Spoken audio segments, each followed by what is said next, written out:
Iniimbestigahan pa ng mga pulis kung may kinalaman sa pagkamatay ng carnapping witness na si Alfred Menjola ang nakababatang kapatid ni na Raymond at Roger Dominguez na inaresto kahapon.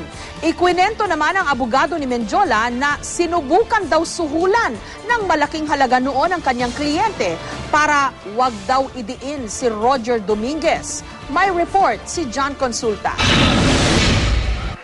Positibo raw sa pinagbabawal na gamot si Ryan Dominguez, ang 20 anyos na nakababatang kapatid ng di umano'y mga leader ng Dominguez Carnapping Syndicate na sina Raymond at Roger Dominguez. Dinampot ng mga pulis kahapon si Ryan matapos may magtip di umano na may pot session sa isang bahay sa Malolos noong Martes. Doon sa result na nakuha natin sa Crime Laboratory Office, lumalabas na positive si Ryan Dominguez at saka si Roy Blanco sa drugs. Bukod kay Ryan, arestado rin ang tatlo pa niyang kasama, kabilang ang isang pisa ng mga Dominguez. Nabawi sa kanila ang 2 baby Armalite, 2 kalibre 45, 2 granada, iba't ibang uri ng bala at 2 plastic sachet ng shabu.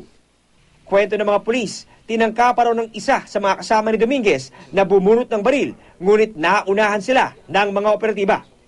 3 sasakyan naman na narecover sa hideout ang sinusuri ngayon kung maaring magamit na ebidensya sa mga krimeng iniuugnay sa mga Dominguez. Nakumpirma ng Bulacan Police na nakaw ang Toyota Innova na may plakang ZCJ171 na nakuha sa grupo ni Ryan. May kakambal na plaka naman ang isang puting Navara. Ayon pa sa mga pulis, sinubukan daw silang suhulan ng 3 milyong piso ni Ryan kapalit ng pagpapakawala sa kanila. Bagay na itinanggi ng kanyang kampo. Sa kukuha ng pera yung mga anak ko. Sa kukuha ng pera yung anak ko. Sa pera ni Ryan? 3 milyon. Sa ko wala naman siyang hanap buhay.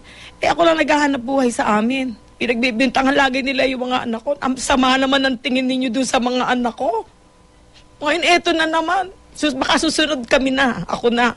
Isinasailalim na sa ballistic examination ang mga na-recover na baril sa grupo ni Ryan para matukoy kung ginamit ito sa pagpatay sa star witness na si Alfred Menjola. Kwento naman ng abogado ni Menjola, nabanggit daw sa kanya ng star witness na inaalok siya ng malaking halaga ng mga Dominguez para wag idiin sa kaso si Roger Dominguez. Sabi niya may offer sa kanya, 5 to 10 million kung babaguhin niya ang testimonya niya. At kaya hindi na siya magtetestigo. At is being assured na hindi siya magagalaw.